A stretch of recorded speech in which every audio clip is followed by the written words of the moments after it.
To be a capitalist in a communist regime is difficult. Jack Ma has been noticeably silent after his high-profile critical rebuke of Chinese regulators back in October. China's authorities have been pursuing major technology companies for suspected monopolistic power abuse and misuse of data in recent months. The country's video gaming industry, the world's largest with yearly revenue of $44 billion, has become the latest target on August 30th. To properly protect minors' physical and mental health, new rules stated that children under the age of 18 would be permitted to play online games only between the sessions of 8 p.m. and 9 p.m. on Fridays, Saturdays, Sundays, and national holidays. The regulations are the most stringent in the world, and hundreds of millions of people will be affected. It is estimated that 2/3 of Chinese children play online games regularly. However, the concept is not new.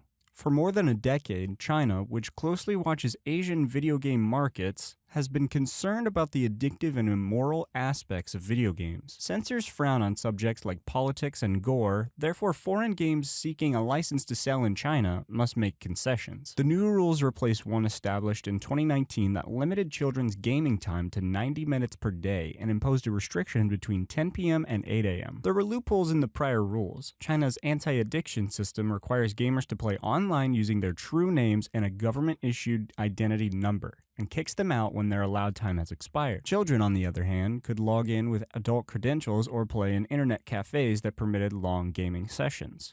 This time, the authorities appear to be on a mission to eliminate such workarounds. Along with the new laws, the government promised stronger policing and harsher penalties for companies that flouted the rules. Tencent, China's largest video game developer, has been testing facial recognition software to ensure that fraudulent gamers cannot use other people's credentials. Analysts said that children did not produce much revenue for gaming businesses in general, but that the consequences for the industry's long-term growth were far more serious. The immediate financial impact is not the source of the problem. The issue is that this action eliminates the habit-forming nature of playing games at a young age. Tencent, the world's largest gaming company by revenue, saw its shares drop 3.6% last Tuesday. Since an article in the state media describing gaming as spiritual opium was published on August 3rd, the stock was dropped about 5%. Analysts estimate that the new rules will have a 3% impact on Tencent's earnings, assuming gaming accounts for around 60% of the company's total revenue. NetEase, which is based in the United States, lost 3.4% in overnight trading, and its Hong Kong shares sank by a similar percentage on Tuesday. Long-term implications may be more severe.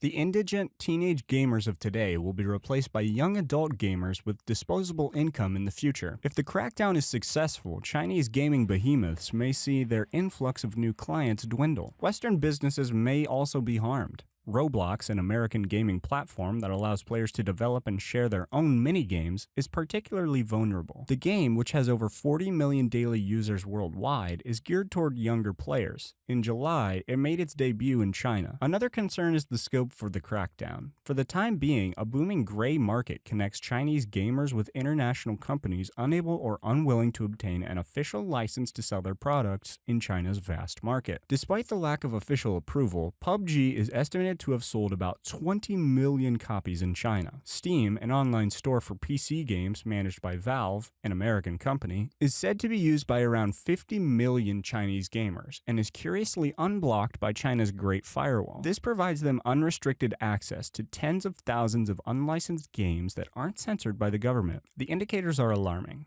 Apple banned tens of thousands of unlicensed games from the Chinese edition of its App Store in February, while Steam produced a stripped-down, censorship-compliant Chinese version. It contains a small number of games and few users. However, if the crackdown persists, Chinese gamers may eventually discover that the localized version is the only option.